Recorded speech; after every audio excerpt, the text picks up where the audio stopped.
It's really a privilege and an honor, to take this webinar session. As you said, it's the first session. So, and being a past pupil of Don Bosco, it really gives me extra joy, I would say, to share with you my 20 years of experience in the world of media.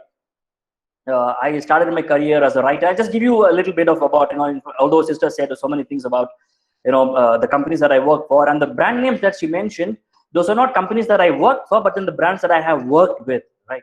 So this was I've done films for them, I've done, writing for them, I've done blogs, I've done jingles. So you name it, I have done for all these brands, not all for all, but, a potpourri of, assignments for all these big brands that sister mentioned.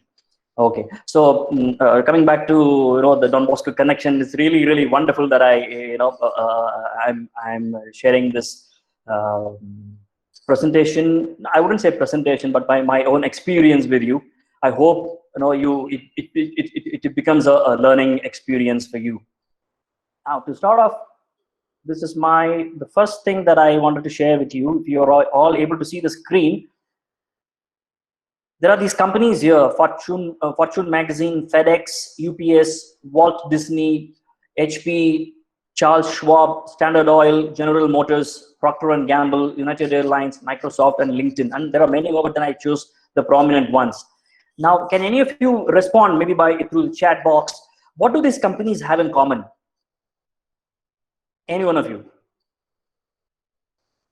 Now, all these companies, what they have in common is all these companies started, during the time of Great Depression in the 1930s. And if you talk about Microsoft much later, but even then, these are all companies that started when there was a problem, like the economic, downturn or the crisis that we are going through now. So these companies started when they had massive problems. Economic problems, world was facing problems, but then somebody thought of starting something during those times. So I think that's how I want to pitch my entire this thought of media without limits on this particular slide. These companies, they started when there was a problem, despite there was a problem, right? Now, so if that is the thing, right now, should anything come as an impediment in the world of media to us? If you ask the question, right? Now, there could be so many limitations. For example, if we take film, it has got these limitations. If you take, for example, print, it has got these limitations. We all come out with the limitations. Maybe the content is bad, or the form is bad, or no, something like that keeps going on bad, and then we think, should we go this way? Should we go that way? Or should my career be in film, or should my career be in print, or should I go the digital route, or should I go, since we are talking of COVID-19 has changed the paradigm, right? Not only the media world, but every other world, it has changed. So how do we sustain ourselves? How do we become relevant despite facing such magnitude of problem? If you're looking at going beyond the limits in the world of media, see, what I want to give you share with you is, there's about 10 commandments if you want to go unlimited in the world of media. And there are some commandments that you need to keep in mind. I use the word commandments because these are, you follow them, you will be on the right track. So the first thing that I want to talk about is go beyond the brief. Father said, talked about, in philosophy, we all study about transcendence, going beyond. I think it was so spot on, right? The first thing that I want to talk to you about, how do you go beyond the brief? Now, what do I mean by going beyond the brief? The first thing that, whatever we want to create, be it a film, be it a magazine, be it an audio jingle or a TVC or anything in the world of media, it all comes first as a brief to us. Like, I want something, I want this, I want that. So somebody tells you that. So once somebody tells you that, do you take it and then deliver what they want, or do you go beyond that? Now, That's why I said there's always something more. Now, why do we have to go beyond what is being asked for? Now, I'll give a simple example, which I tried in one of the companies, we were working with, when I was working for a company called, advertising company called RK Swamy Video in Bangalore. Uh, these guys came to us. It's actually they're manufacturer of this embedded technology. So these guys, they were actually hosting a trade show, a trade fair, and they asked us to communicate this en masse, so that a lot more people attend this trade fair and benefit from whatever they are showcasing about their product. Now they just wanted an ad. Okay, so that was the brief. The brief was create an ad. Now an ad to us is an ad that can appear on television, appear on newspaper, appear on, those days social media wasn't much relevant, much in vogue, so jingle was very much prevalent. So now we had although the client just gave us the brief, we went beyond the brief and suggested this particular brief will work wonders if you take the jingle route. Jingle, what I mean by is the radio ads, right? Because radio, a lot more people listen than, they can listen to any time, wherever, when they're driving, when they're in the car, even when they're in the loo, for example, right? So we wanted that to appear as a jingle ad on radios, on prominent radio stations, so that it reaches en masse. And it did reach en masse, and they had a lot more footfalls for that seminar, for that trade show. So this is a little example I would like to share with you. If you're looking at media without limits, you always need to go beyond the brief. So because there's always something more exciting, something more powerful, something more meaningful, and something more experiential. I think that's a magic word these days. You need to do something which people experience in their day-to-day life. I can see a lot of professors, teachers attending this webinar. Right. So if you want to be meaningful to your students, if you want to, teach something more, relevant, you need to make it more experiential. So that's, again, you need to, not to do that, you need to go beyond the brief in order to go transcend what you have been used to. Yeah. So that's the first thing that I wanted to share with you. The first commandment, in the world of media, that we all should always believe in, or adapt to, is the idea of going beyond, transcending, as Father said, going beyond the brief, because there's always something more. There's always something that you yourself would not have known had you not explored that possibility. Yeah. And the second thing that I would like to say, the second commandment, if you want to call it that way, listen to the voice before you listen to your voice.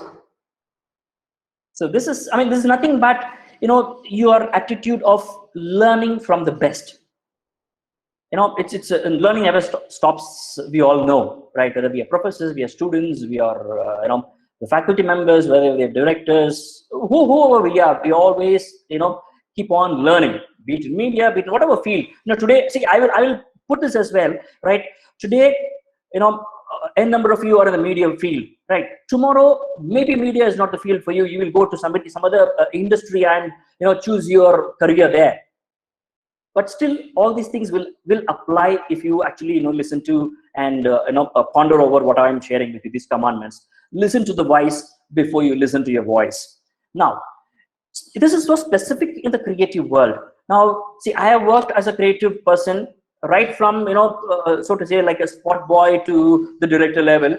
Now, when you are going up the rung, you feel that you have the right idea. So you are so passionate about that idea, and then you say what I think is the right thing to do. And there comes another person, maybe with a little more experience, or maybe higher up the rung, or the seniority level, comes and says, hey, why don't you look at this way? It does happen. It happens every day, specifically in the media world. How do we take that? How do we react to such such things when somebody tells us, hey, this is not the way to do, maybe there's some other way to do? Now, that will happen, but then that should not become a kind of a heartache or a headache, or a kind of say, I'm not being listened to, my ideas are not worth. So we sulk, we say, we go into depression, and then we think that our ideas are not good because it keeps changing and all of that stuff. But it is not the way. That is the process. That is how it works, because there are people much more experienced. Maybe there are people who will always inspire you to go beyond the idea that you have. So I'll give you a very interesting anecdote. If any of you have been to the bull market, Matu Sanda, or to any other cattle field, they always say, that's what I mentioned there, watch the bull, don't listen to the bull. In the sense, I mean, don't listen to the guy who is talking to you about the bull, but just watch the bull. So why do they say that is, if you're standing there and looking at the to purchase the bull, they always say and the pallu paathu maadu vaangannu. So you need to be looking at the bull and seeing whether it's healthy or not healthy, or what is it, what breed it is, how you should be looking at it and experiencing it, rather than listening to the guy who owns the bull saying this bull is this type and it is it comes from this lineage and it gives you say 10 liters of milk every day. He will tell you all sorts of things in order to sell the bull. But if you're going to be listening to him than watching the bull, then you're going to make a very, very drastic decision which may not be in favor of you. So now, if you just little adapt this anecdote that I told you, I think you will put in place what I'm trying to tell you. Listen to the voice before you listen to your voice. So that's another commandment that I can leave with you if you want to be relevant in the world of media. I'll move on to the next slide, which is again a very, very important and a very, hard to practice thing in the world of media. Distance yourself from your creation. Believe me, now when we do something, for example, we make a film, right? Or say you write an article, or you prepare for a lecture, right? Now, this is the best that you have done because you put in hard work, you've researched so much, right? But if you apply this commandment or this rule or this thumb rule, that you place yourself away from the creation, distance yourself, we're talking about social distancing these days in a big way. So I would suggest that if only you come away from that for a minute or for a day or for a week for that matter, and then look at it objectively, then things will become much more clearer in what you have created, right? So another example that I can give you, this happens day in and day out. I don't have to, I mean, you all know it, but then I just wanted to put this in perspective. For example, you have written a novel, for example, or a story, short story. These days, people think of a lot of stories you write, maybe many of your writers here write stories based on instances, what you have watched, and you have written it. Will you send it across to the editor or to the publishing house, or to post it on Facebook or on Twitter or or on Instagram instantly? Although we talk of media being instant, we all need instant gratification, right? For example, if I'm going to for example LA, Los Angeles, and then I'm there and I just want to click a snap and then I do it instantly. But in the world of media, when you create something, you don't do that. You always wait. For example, if I write an article, I wait and then I mull over, I go back to it, I re-edit it. Right? I distance myself from what I have written. I distance myself from what I have created in order to see whether what I have created actually makes sense to somebody else. It can make a lot of meaning to me because I'm in it totally, completely. But when you distance yourself and look at your creation objectively and see, it will throw upon a lot more light than the light that you had initially, the light of inspiration that you had initially when you started with your creation. It could be anything. So distance yourself from your creation. That's rule number 3, or the commandment number 3. That the reason why I'm telling you that you need to be distancing yourself from your creation is, see, the media is, for the masses, right? It's for the world around. It's not only for you. You're not going to keep it in your DVD and then watch it only yourself. You need to appeal to the masses. You need to, make meaning. You need to create. I come back to the point of creating an impact. So you need to create an impact to a lot more people. because millions and millions of people are going to watch what you're going to create, right? So that can only happen if you have this maturity, I would say, to distance yourself from a creation and look at it objectively. And then going to the next very, very, very important, very simple, all of us have heard this: own your mistakes. It could be in any walk of life. For example, I mean, in the media, it works, like the way it works in any other walk of life. Now, why do I say this? It makes you relevant in the world of media. I can give you a number of instances, right? See, media is a collaborative medium, right? Actually, when I was making a film for a company called El Measure, when we were actually in the initial talks of getting the business, the CEO of the company wanted to spend very less on this, right? So he was telling me, because I told him, see, I come from a film background, so I know the art, I know the craft, I know what to do and all this stuff. Then he said, why don't you do everything yourself? He asked me pointedly, right? Because his intention was to bring down the cost, right? But that it doesn't work like that. It is a medium where we have to collaborate with people who are better than us, right? So that we give the best output. So in that collaborative atmosphere, if we don't own our mistakes, right, we are going to be living in a bubble, I can assure you, for the rest of your life, if you don't own your mistakes. And now this iconic line that I've written here, it wasn't good, it was my fault. It is actually an iconic line said by Warren Buffett, the one of the world's richest business tycoon in the world, right? He actually, it seems, he used to say this: if in a particular year, I mean, every year he used to address his shareholders in an annual general body meeting, and there have been instances when the company did bad, right? This was his first sentence that he would say: it wasn't good, it was my fault. A person of that stature, accepting, if the mistake has happened, it is my fault. I'll give you another very interesting story of one of the CEOs, directors of Coca-Cola, by name Donald Keeg. He was actually, he was in the Philippines, or he was touring to Germany when the team at Germany, they gave him a proposal saying, this is a new business plan, here it is, and it will cost you so many millions of dollars to kickstart this new business, and it will give us so much of revenue.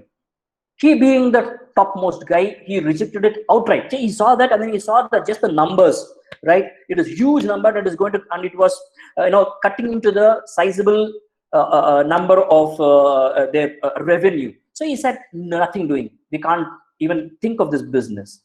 And as he concluded the meeting, as he went out, one of the directors came and said, you said that, and there is our president of this unit, he wants to resign on the spot.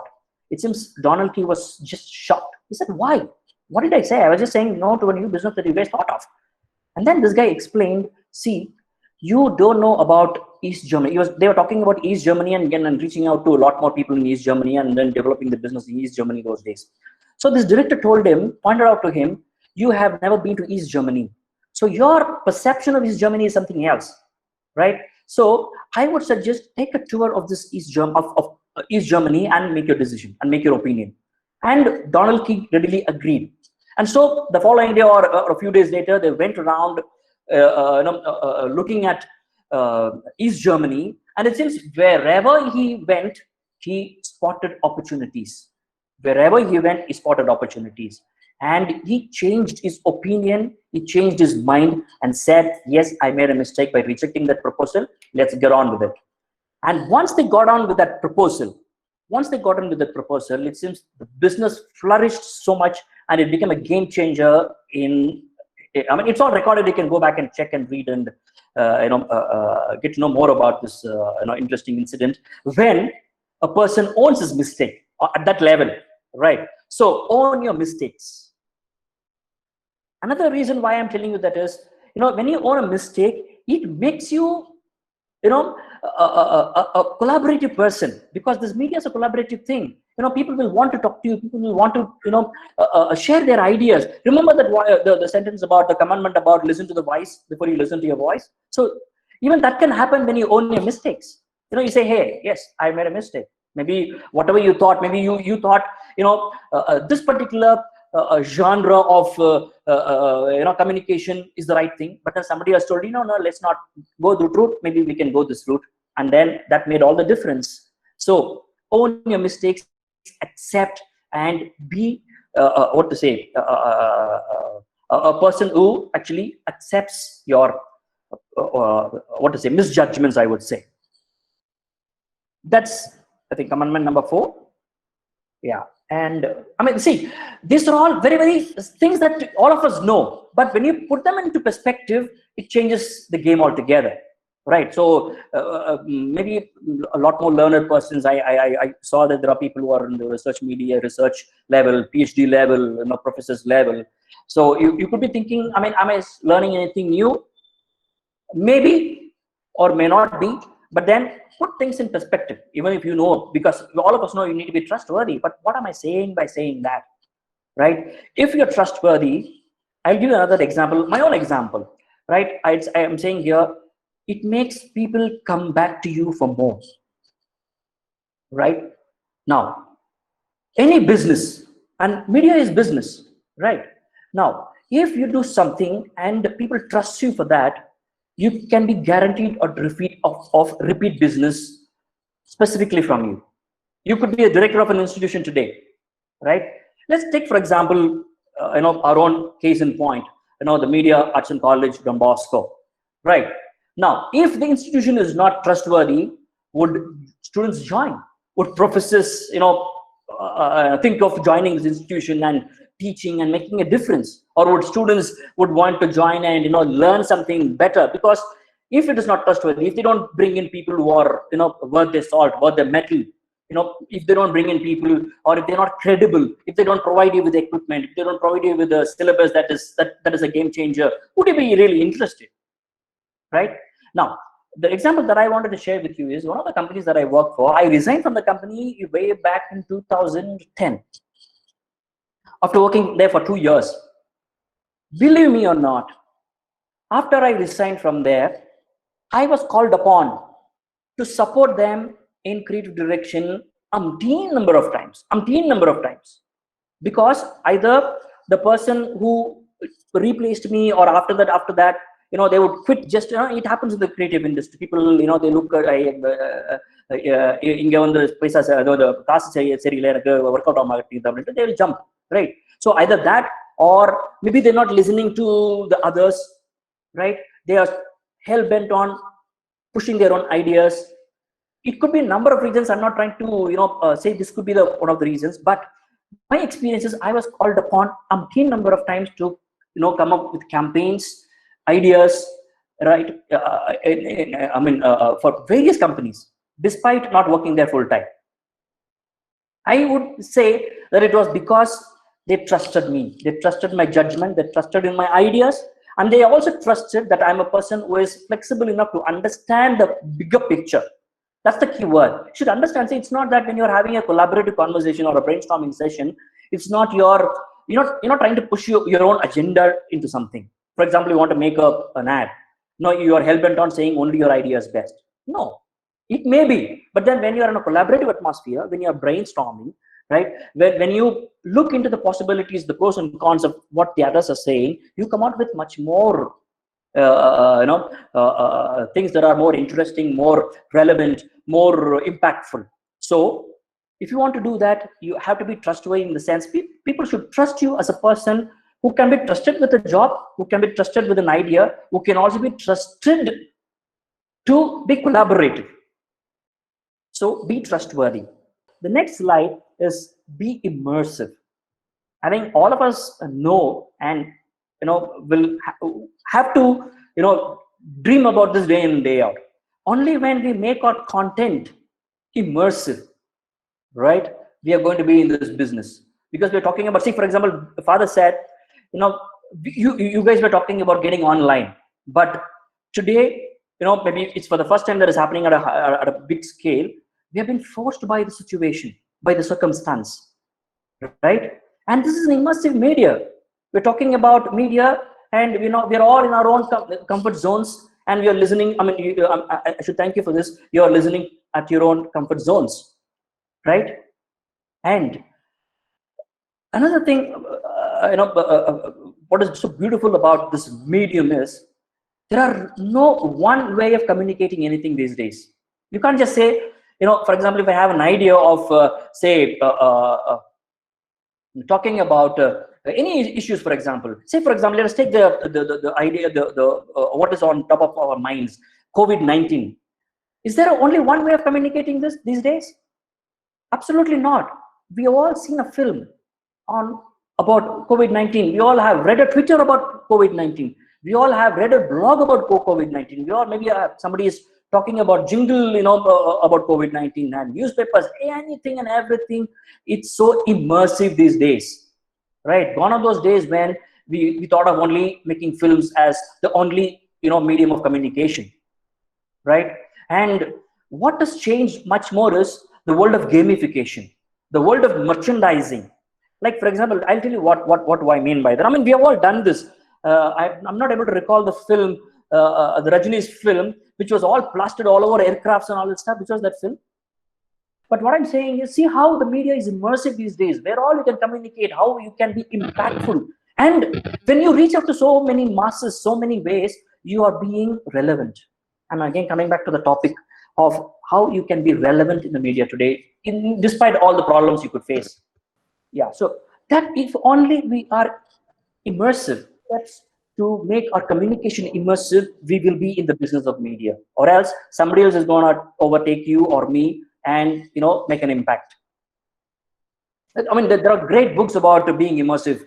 You can get access to that. There are a lot of blogs. There are videos on this amazing thought that is media has to be immersive. Yes. And the next commandment that I wanted to share with you is something very interesting that I would say. It is rise above flattery. Now, this is where I was talking to you about impact. Now, what happens in the world of media is, when we create something, I told you about right now, when we create something, we tend to be subjective and we say this is the best that we have created and all of that stuff. What happens that time is, when you are surrounded by people who say always yes to you, or who think, yeah, whatever you've done is great, and you get flattered and you think that is the truth, then I think you'll be missing a big world of opportunity. That's my experience as well, right? When you're bogged down by flattery or by good reviews, for example, and you take that as the gospel truth, you're going to be missing something large or something big. Because what I always felt is, we should not be positive comments driven, or we should not be award driven, or we should not be clap driven. I mean, you receive a lot of claps, appreciations, right? These are all good. I'm not saying these are all bad, or we should not need them, but then we should rise above them. It's only when we rise above such praises and appreciations, we will be focusing on, as my creation made an impact, or as my creation only given me an applause. What would we choose? Would we want an applause, or would we want an impact? I think in the world of media, if all of us want to be relevant in whatever spheres of in the stream of media we are in, I think we should be focusing on being impactful rather than being applause driven, right, or praise driven. So rise above flattery. That's a very, very, very important thing that I've learned all my life. Although I have won, I mean, that's one of the reasons why I didn't want to mention about the awards that I have won. Although I won around 3 awards in my advertising career. I mean, I didn't want to mention, that's all passe for me, right? I mean, that happened, so what? But I mean, the very next day I had to be back in the office and do something else, but it's more concrete, right? So that's what it is.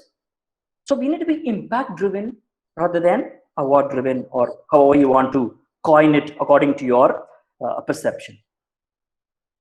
Okay, so the next one, take your passion for a walk every day. Now, all of us are passionate. That is a given. If you want to be in the world of media, we are all creative. We are creative. We have been in this, as professors, as teachers, as a filmmaker myself, we have been in this field for a very, very long time, right? I would say from my own personal experience, it has not been all, ups. I have faced, even now I'm facing lots of downs, right? But then what drives me on is my passion. And I take my passion every day for a walk, in the sense, I make my, I ensure my passion is a healthy one, right? It is not a sick one, or it is not a passion which is only, what to say, an opportunity driven. Supposing if I say I'm passionate about, say, dance, and I will only be passionate as long as I get opportunity in that field. If I don't get an opportunity, what happens? You change your passion. So that's why I'm saying you need to have a healthy relationship. You need to be with it every day in and day out. I'm sure all of us have heard this amazing story of what is this guy, the Rambo guy? What is this? I'm only getting his name as Rambo. Sylvester Stallone. Sylvester Stallone. How he got his first film. He had 1,500 rejections. Although his film Rocky, he had written his own personal story. People were saying, okay, it's a fantastic story. I mean, that somebody said that after nearly some 100 and 500 rejections, somebody said it's a fantastic story. But they said, you cannot be acting in that. But then he was hell-bent on, acting in that. So he was ready to do anything to make his passion, become fruitful. So he had a healthy relationship with it. Had he had a very, what to say, a time-bound relationship with it, I think we would not have seen the Sylvester Stallone that we see today. So take your passion for a walk every day. Have a healthy relationship with your passion. And that's how you become relevant in the world of media, or else you'll become what to say, a hole in the wall, or a one night wonder, or a one day wonder, or a one film wonder. Yeah, this is another interesting thing that I wanted to share with you. This, of course, I actually learned from a very wise person by name Sainath. I don't know how many of you know him, the journalist Sainath. He was talking to us in one of the conferences that I was attending for screenwriters. He said, your stories, you base your creation on stories, not on the fancy stuff of technology, making it bombastic, right? For example, these days young kids out of media school want to make films, short films. Short films is the need of the hour, or the trend maker.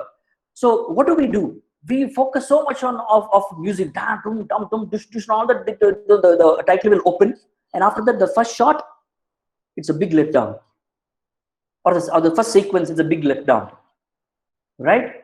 We make a big noise in the beginning, right? We get the best of music from stock, and then we all know how to create a visual effect. After that, what happens? How good is your story? And I'll tell you, good stories are at intersections of life. Now, what do I mean by intersections of life?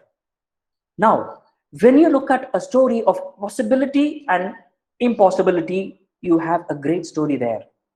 When you look at situations of hope and despondency, you have a great story there.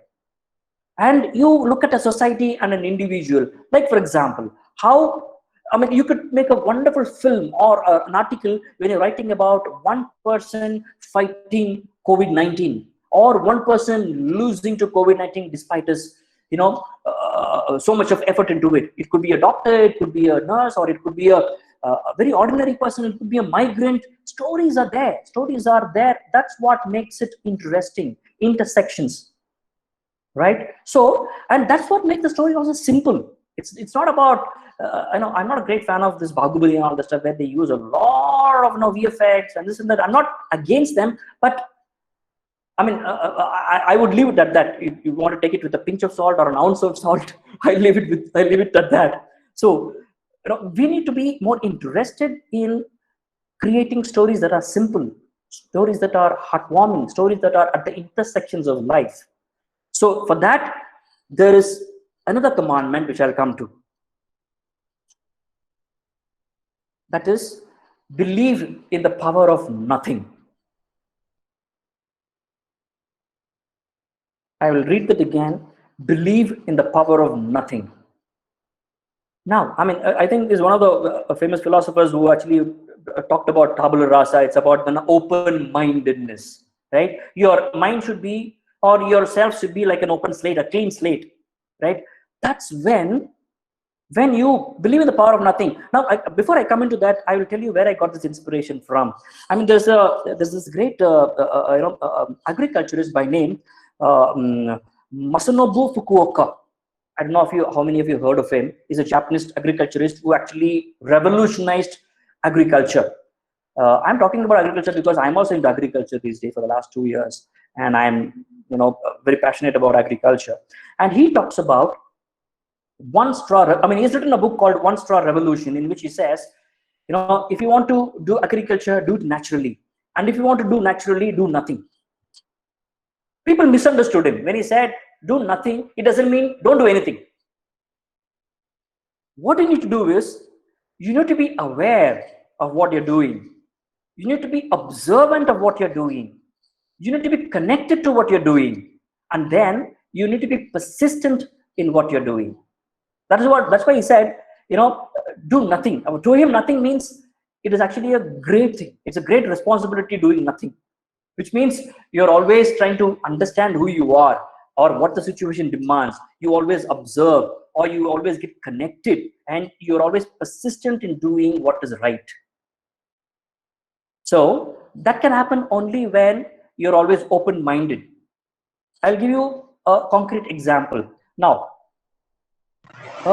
somebody comes to you and tells you about, right, I need to do something like this, or you have an idea for a film, right? Now, if you approach from what you know already, so now somebody said, if you want to become an expert, or if you want to know something, a subject deeply, you should read at least 200 books about that subject. I mean, it's said. I mean, so I don't remember where I read that, but then it is said that. So, which means you need to approach something from a very, very, very open-minded kind of an approach. Only then you will learn new things, and then maybe the direction will completely change from what you had initially thought about, right? So it's about doing nothing means being aware, being observant, being connected, and being persistent.